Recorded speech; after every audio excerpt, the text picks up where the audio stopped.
at, until now. The executive boardroom fell silent. 11 faces turned from shock to disbelief. Hamilton's sharp eyes shifted sideways. Page 37, paragraph 4, she continued, voice steady despite her racing heart. There's an algorithm flaw that will crash your entire system. The CFO's coffee cup clinked against its saucer. Someone coughed nervously. Hamilton slowly placed his pen down, turning to fully face the woman everyone had treated as invisible just moments before. "And you know this, how?" he asked, not dismissively, but with genuine curiosity. The next 60 seconds would either destroy her life or completely transform it.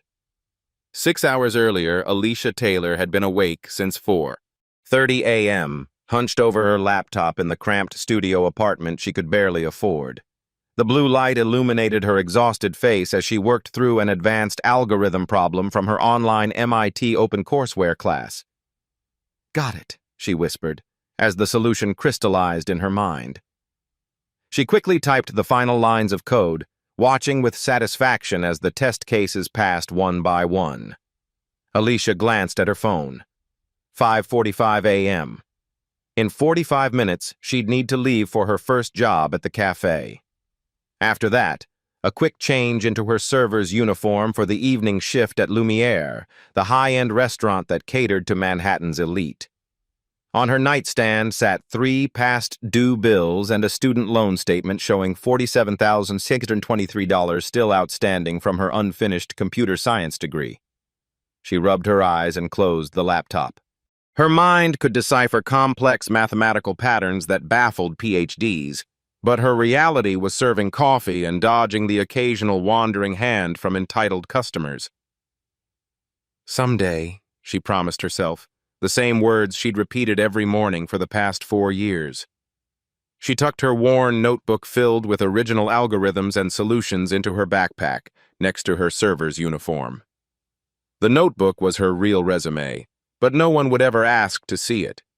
No one would ever know that the woman refilling their water glasses had once been on track to revolutionize predictive data modeling before family medical bills forced her to drop out of college. Alicia Taylor, invisible to the world, but still calculating, still solving, still hoping. "More water, please." The words were directed at her water pitcher, not at her. Alicia refilled the glass without comment, having long ago mastered the art of silent service at Lumiere. Around her, the restaurant hummed with the particular energy that accompanied money and power. Men and women in tailored suits discussed acquisitions and market predictions over $200 bottles of wine. At table 7, a hedge fund manager was explaining incorrectly how quantum computing would affect cryptocurrency markets. Alicia mentally corrected his explanation as she cleared their appetizer plates, maintaining the pleasant, neutral expression expected of her. "The Technovus deal is closing today," a man at table 9 mentioned to his companion. "Hamilton's getting it for a steal because of their cash problems."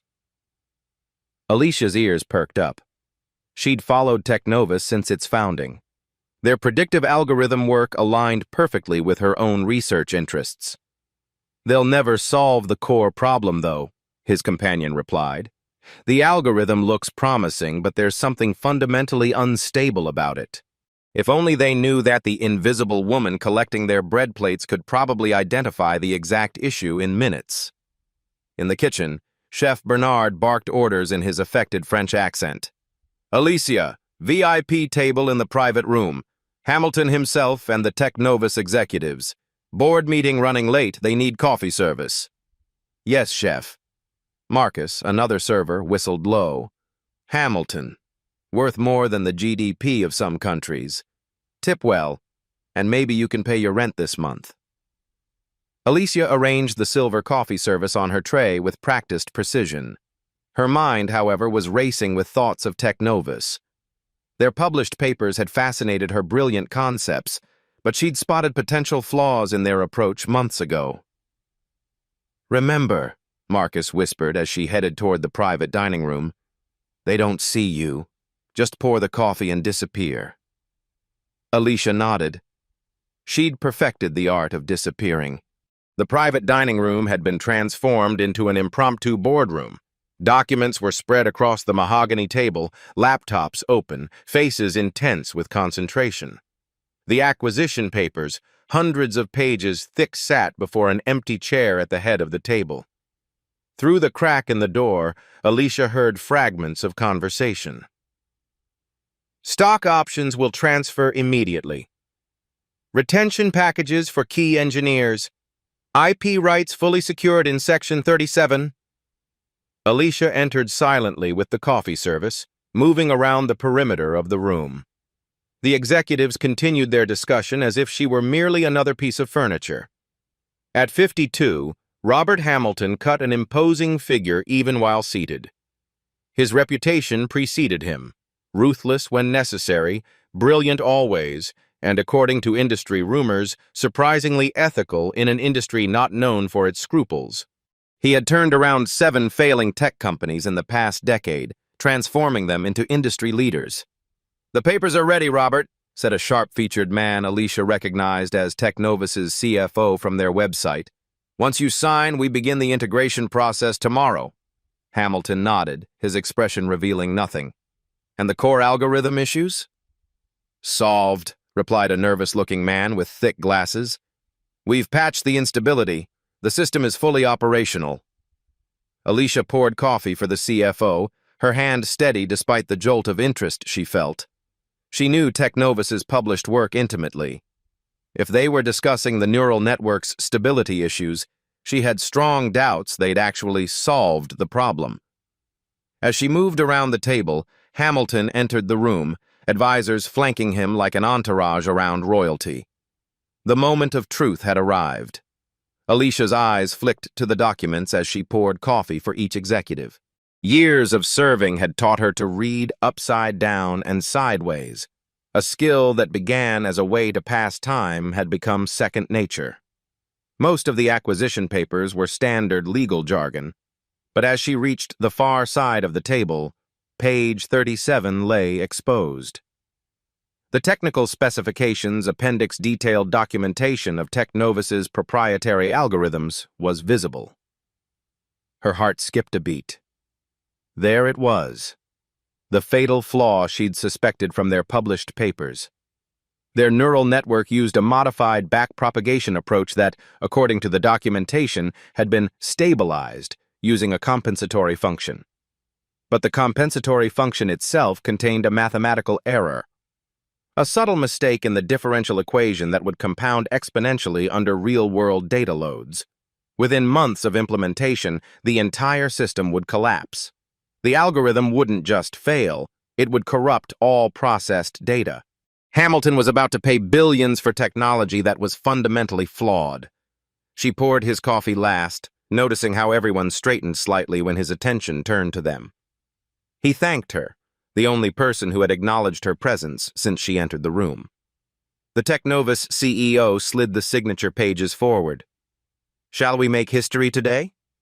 Hamilton reached into his suit jacket and withdrew an elegant fountain pen. Alicia should walk away. This wasn't her business. This wasn't her world. But she knew the truth. A truth worth billions. A truth no one would expect her to know.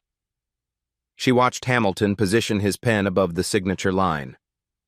Say nothing and remain invisible. Speak up and risk everything. 3 seconds.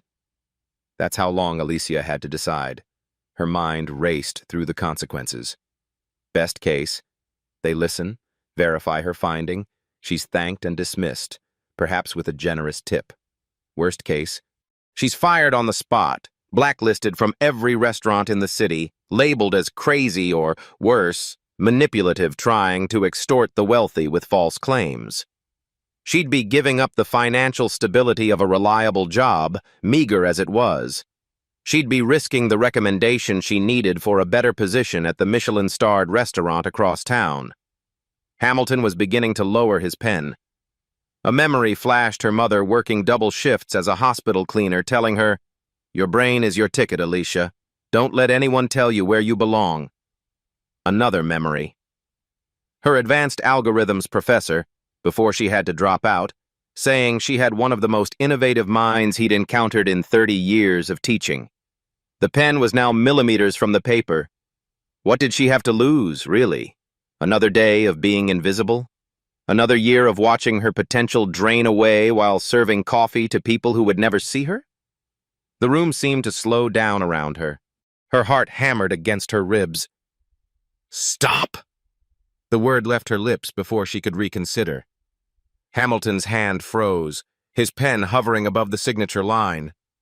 11 pairs of eyes turned toward her in stunned disbelief. Alicia felt her throat constrict, but forced herself to continue. Page 37, paragraph 4. There's an algorithm flaw that will crash your entire system. The silence that followed seemed to stretch for eternity. She could hear her own pulse thundering in her ears. The Technovus CFO recovered first, his face flushing deep crimson. Excuse me? Who do you think you are? Hamilton hadn't moved, his piercing gaze now fully focused on Alicia. Explain, he said simply. Alicia took a deep breath. The compensatory function in your neural network model. The differential equation has an error in the denominator. Under high data loads, it will create an exponential instability cascade. The technical director of Technovus shot to his feet.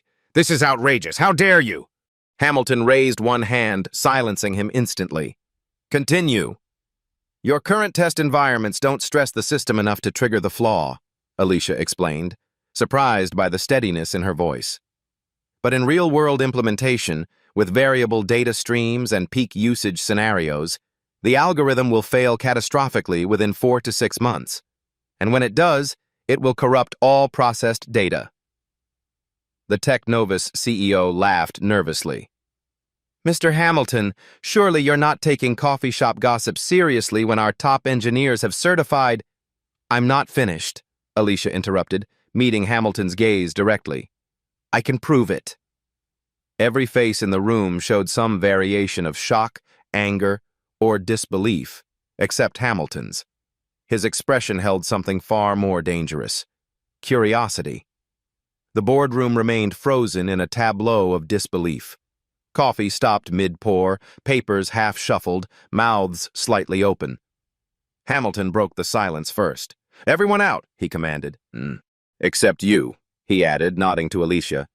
And Vaughn, he gestured to his chief technology officer. Robert, this is absurd, protested the Technovus CEO, adjusting his tie nervously. You can't possibly— My company, my rules, my decision, Hamilton replied, his tone leaving no room for argument. We'll reconvene in 1 hour. The executives filed out, shooting venomous glances at Alicia. The Technovus CFO deliberately bumped her shoulder as he passed, causing coffee to slosh from the pot onto her uniform. When the door closed, Hamilton gestured to a chair. Sit. Alicia placed the coffee pot down and sat, acutely aware of her stained uniform and the vast power imbalance in the room. Name? Hamilton asked. Alicia Taylor? And your background in neural network algorithms is— This was the moment. The question that would determine if she'd be escorted from the building or heard out. I completed 3 years of computer science with a focus on AI at MIT before financial circumstances forced me to leave. I've continued studying independently for the past 4 years while working.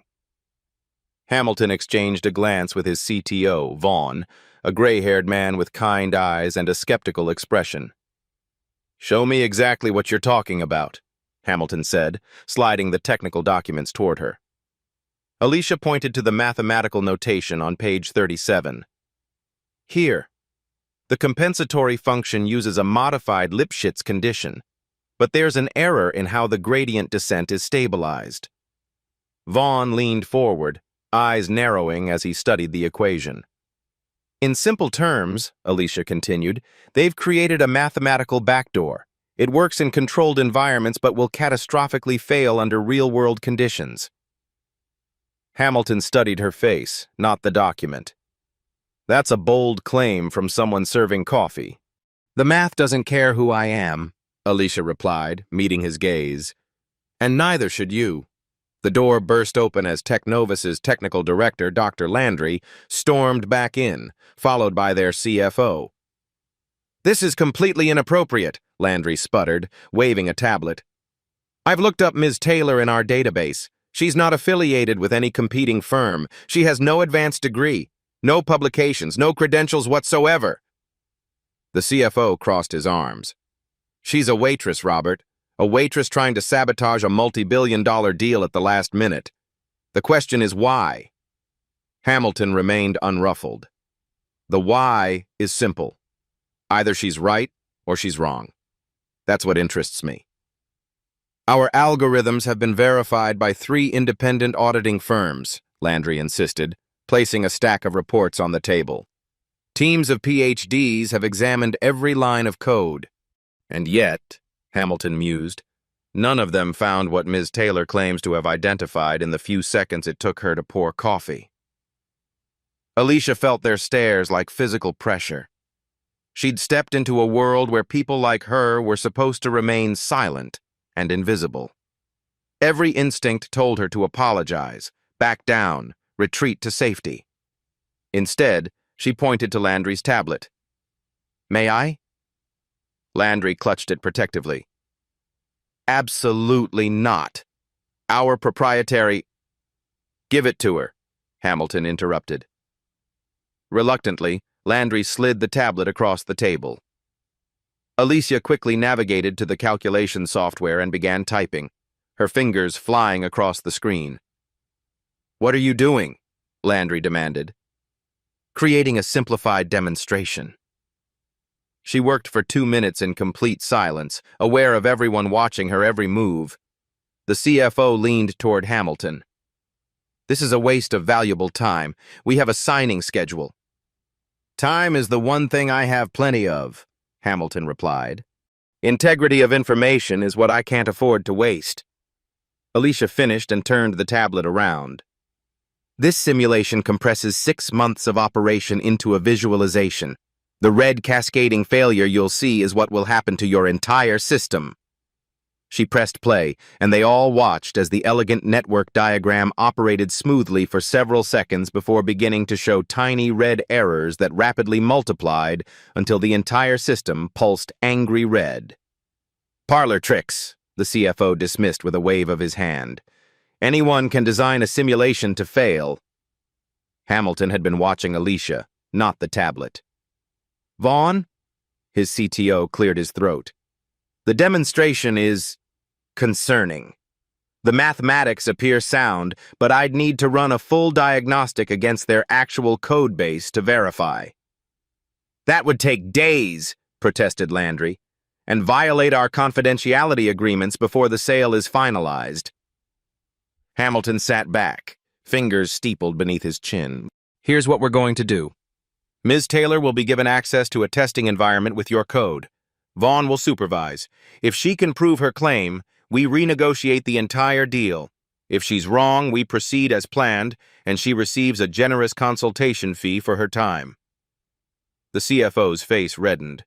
"You can't be serious. She's a server."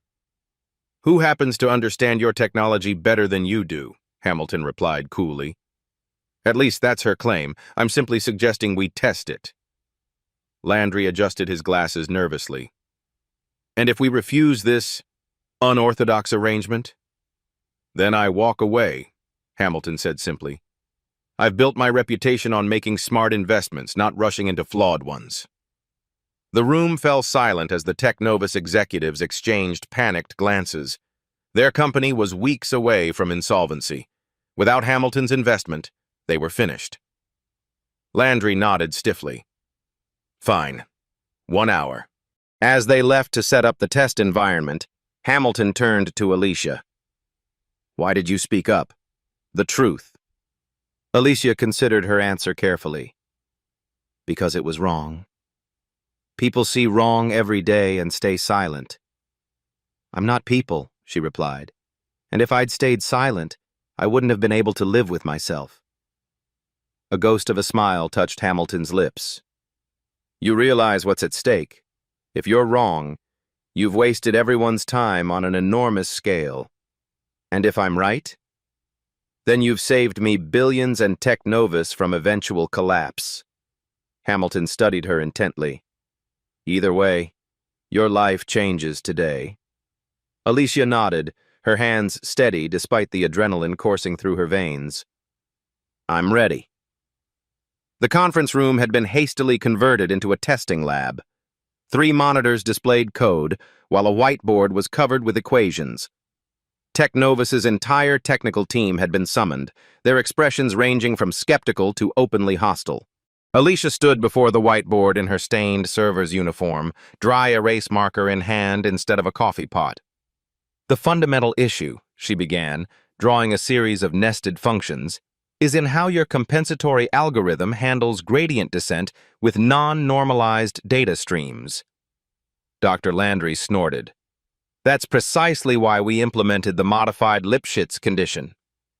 Which would work, Alicia agreed, except for this. She circled a portion of the equation already on the board. Your denominator includes a dynamic variable that, under specific conditions, can approach 0. One of the younger engineers leaned forward, frowning. But our test scenarios don't create those specific conditions, Alicia finished. They're edge cases that only appear under real-world data loads. She drew rapidly, filling the whiteboard with mathematical notation. The room fell silent except for the squeak of the marker. Even the most hostile executives were watching intently now. When these 3 conditions occur simultaneously, she explained, circling key variables, your compensatory function doesn't just fail. It amplifies the error. Each cycle through the neural network compounds the problem exponentially. Vaughn, Hamilton's CTO, nodded slowly. She's right. It's a mathematical certainty. Dr. Landry turned pale. Impossible. We would have found this. You weren't looking for it, Alicia replied simply. Your test environments are too controlled. You're checking if the algorithm works, not how it might fail. She turned to the main monitor, where her simulation now ran against their actual code base. The predicted failure cascade appeared exactly as she had demonstrated earlier. The room erupted in commotion, engineers checking calculations, executives huddling in tense conversation. Hamilton remained seated, watching Alicia with undisguised interest.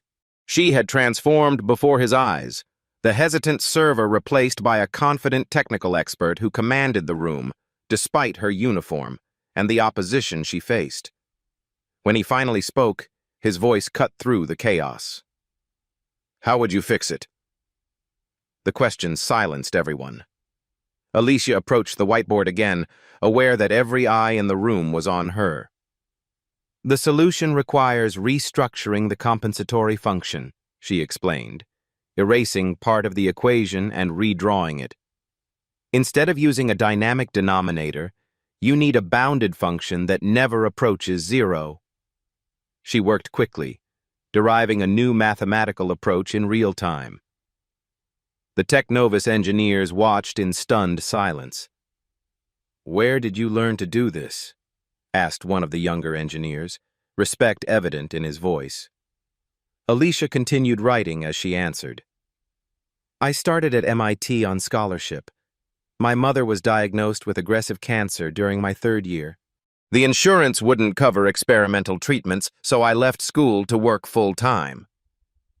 Her marker never stopped moving across the whiteboard. But I kept studying. Online courses, research papers, open-source projects. I built simulations on my laptop between shifts. Dr. Landry frowned. Without formal supervision or peer review? The internet became my peer review, Alicia replied. I contribute to AI forums under a username. Some of my proofs have been incorporated into open-source projects. She finished writing and stepped back from the whiteboard. I'm not technically credentialed, but I am qualified. Hamilton studied the complex mathematics she'd produced. Which username? Math Ninja 4407.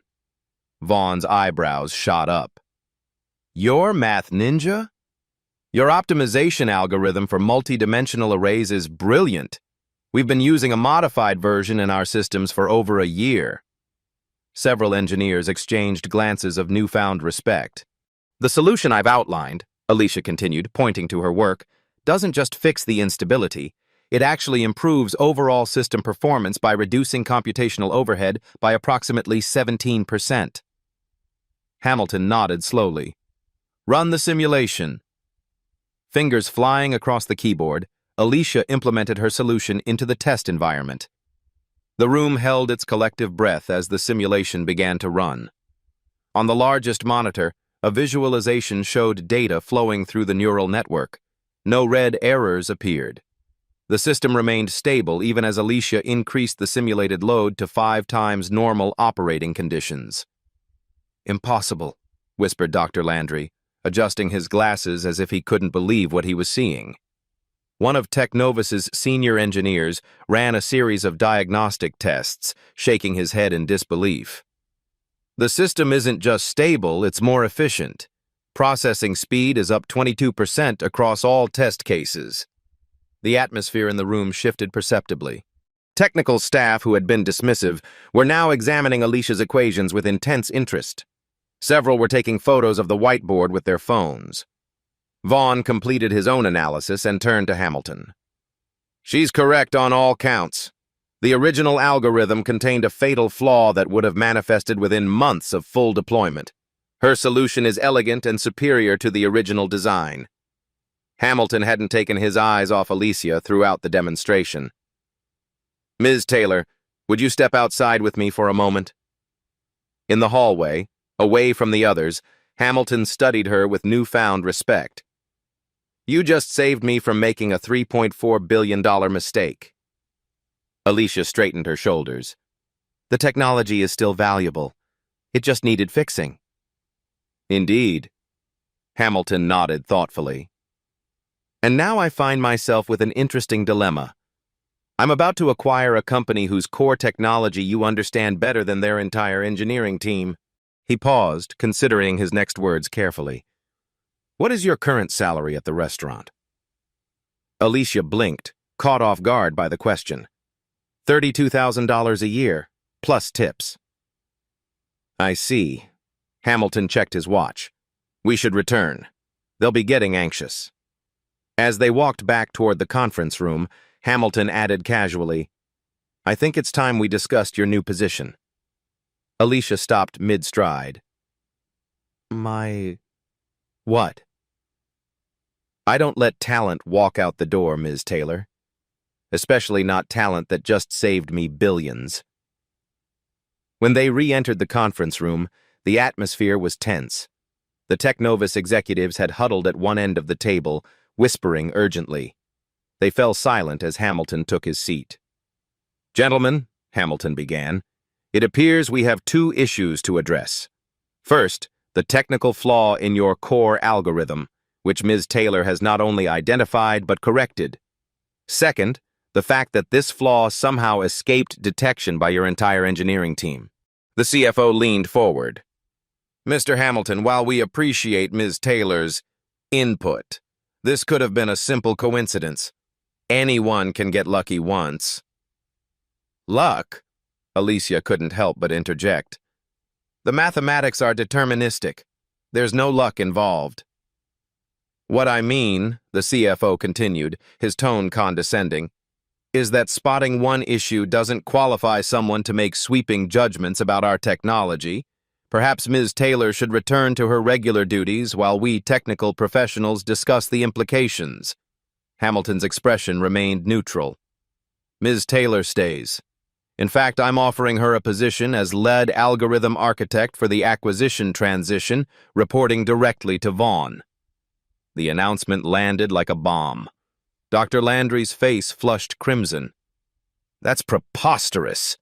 We have PhDs who've spent decades—" "Who missed what she found in minutes," Hamilton interrupted. "Results speak for themselves." The Technovus CEO cleared his throat. "Robert, I understand you're impressed, but this is highly irregular.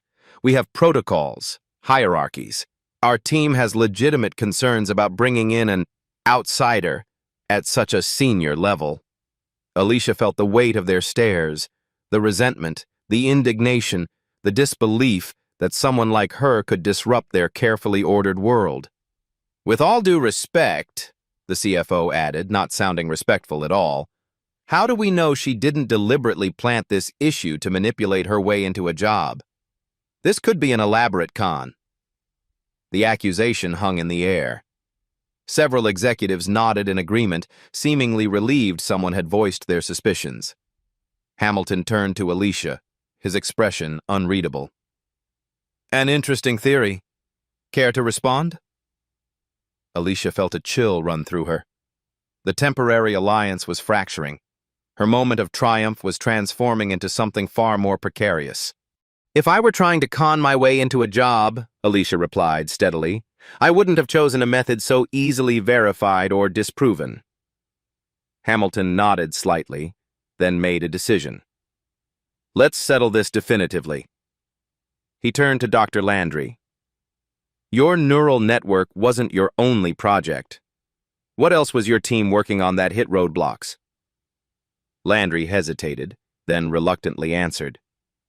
We have an unsolved optimization problem in our quantum computing division. The coherence issue. Perfect, Hamilton interrupted. Ms. Taylor hasn't seen that work. If she can provide insight on a completely separate problem, it should address these concerns. The Technovus executives exchanged uneasy glances. The CEO leaned toward Hamilton. Robert, that project has stumped our best people for months. This is unnecessary and will only waste more time. I disagree. Hamilton's tone was final. Vaughn, please retrieve the quantum computing files. As Vaughn left to obtain the files, Alicia felt panic rising. Quantum computing was cutting edge, she'd studied the basics, but it wasn't her specialty. This challenge could expose the limits of her self-education.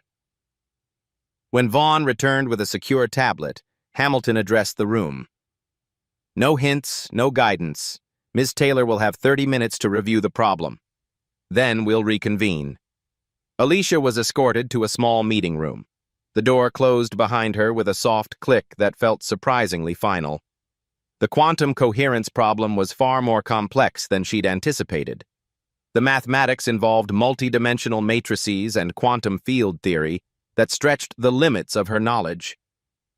Page after page of failed approaches from Technovus's team showed just how many brilliant minds had already attempted solutions. 20 minutes passed, then 25. Sweat beaded on her forehead as she struggled to find an approach. This wasn't like the algorithm flaw, a clear error she could identify and fix. This was pushing into unknown territory.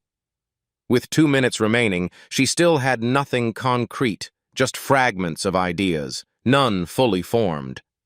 For the first time that day, Alicia wondered if she had overreached. Perhaps she truly was out of her depth. The door opened precisely 30 minutes later. Vaughn stood there, his expression neutral. They're ready for you.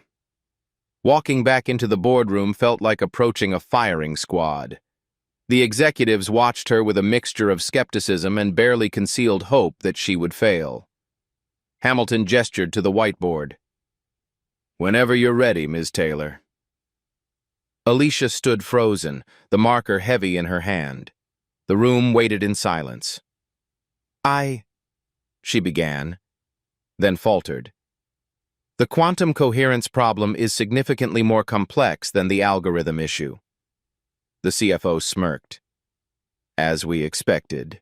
Something in his smug satisfaction triggered a memory, her high school physics teacher telling her she'd never understand advanced concepts, that some minds weren't built for science. The countless rejections from internships despite perfect test scores. The hiring manager who suggested she try something more suitable than programming. A lifetime of being underestimated, overlooked, dismissed. I don't have a complete solution, she admitted, watching their expressions shift toward triumph. Not yet. She turned to the whiteboard and began writing. But I believe you're approaching the problem from the wrong angle entirely. Her marker moved with increasing confidence. You've been trying to maintain quantum coherence by isolating the system from environmental interference. But what if, instead, you could use that interference constructively?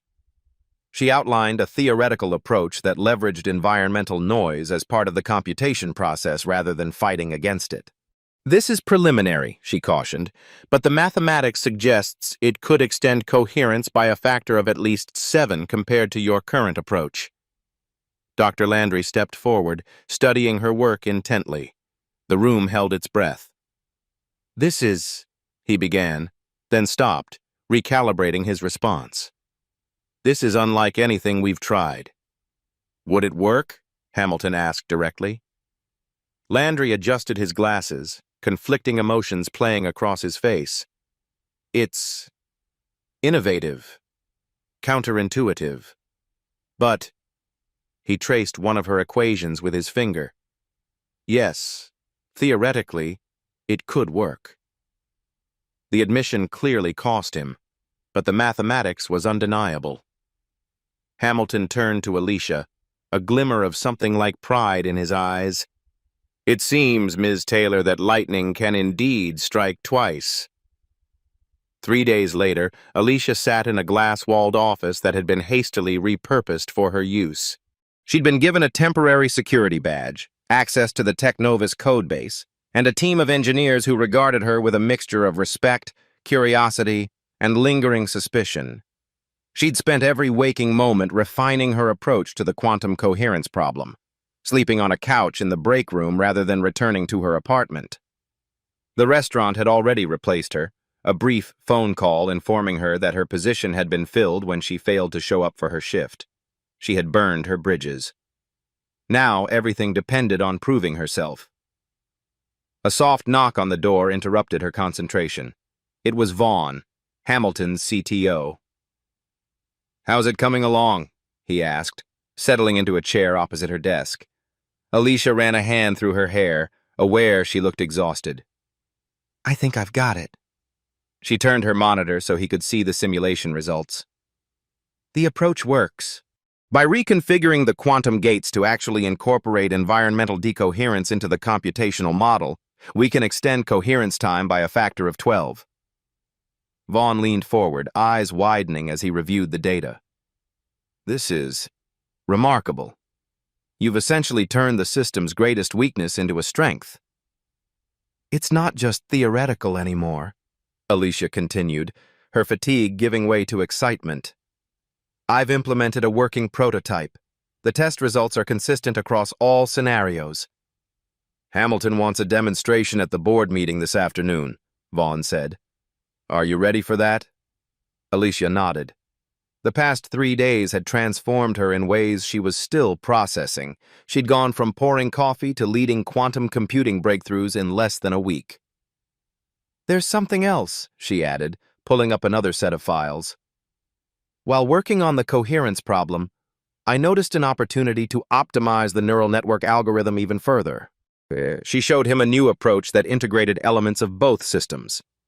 "This hybrid architecture increases processing efficiency by 43% while reducing power consumption by nearly half." Vaughn stared at the screen, then at her. "You created this as a side project?" Alicia smiled for the first time in days. "I had some extra time at night." The boardroom fell silent as the final simulation completed its run. On the large display screen, performance metrics showed results that exceeded even Alicia's projections. Dr. Landry was the first to speak. "I've been working in quantum computing for 17 years, he said slowly. "What Ms. Taylor has accomplished in 3 days would normally take a team of specialists months, if not years." The admission clearly cost him, but his scientific integrity had won out over his pride. The Technovus CEO leaned forward. "And you're certain these results can be replicated in production environments?" "Absolutely," Alicia confirmed. Alicia. "I've run stress tests under every conceivable condition. The architecture is fundamentally sound." One by one, the technical experts in the room acknowledged what had become undeniable. Alicia's breakthrough wasn't just an incremental improvement, it was a paradigm shift. Even the CFO, her most vocal critic, remained silent, unable to argue with the data displayed before them. Hamilton had observed the entire presentation without comment. Now he rose from his seat at the head of the table. "Dr. Landry," he said, "in your professional assessment, what would this breakthrough mean for Technovus's market position?" Landry removed his glasses, cleaning them thoughtfully before responding. "With Ms. Taylor's innovations implemented, we'd leapfrog every competitor in the field. This would put us at least 2 years ahead of anything currently in development." "And the commercial applications?" "Limitless," Landry admitted. "From financial modeling to pharmaceutical research to climate prediction, any field that requires complex predictive analysis would benefit enormously." Hamilton paced slowly at the front of the boardroom, considering the information presented. "The acquisition deal was originally structured at $3.4 billion, he stated, based on technology that, as Ms. Taylor demonstrated, contained a fatal flaw. The Technovus executives shifted uncomfortably. "However," Hamilton continued, "with the implementation of these breakthroughs, the company's value has increased substantially." He stopped pacing. "I'm prepared to offer $4.7 billion with accelerated integration of your team into Hamilton Technologies." Gasps and murmurs filled the room. The CEO could barely contain his shock. "That's extremely generous, Robert." "It's not generosity, it's business," Hamilton replied. "But there's one non-negotiable condition." He turned to Alicia, who had remained standing quietly by the presentation screen. "Ms. Taylor will be appointed head of algorithm development for the new division, with full authority to build her team and direct research priorities." The room fell silent again, but this time with a different quality recognition of a power shift that had become undeniable. "Her compensation package will start at 20 times her previous salary, with appropriate stock options and performance bonuses." Alicia felt the room spin slightly, from $32,000 to $640,000 overnight. "Any objections?" Hamilton asked, though his tone made clear he wasn't actually seeking input.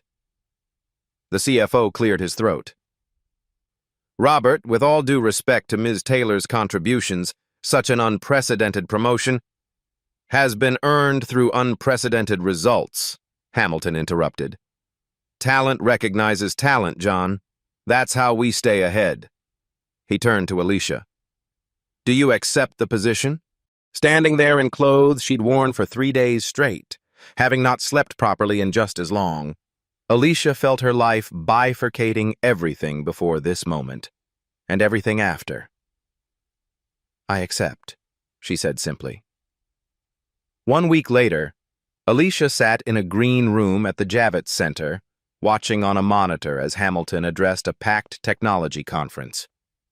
She wore a tailored suit that cost more than 3 months of her former rent, selected by the stylist Hamilton's team had arranged for her.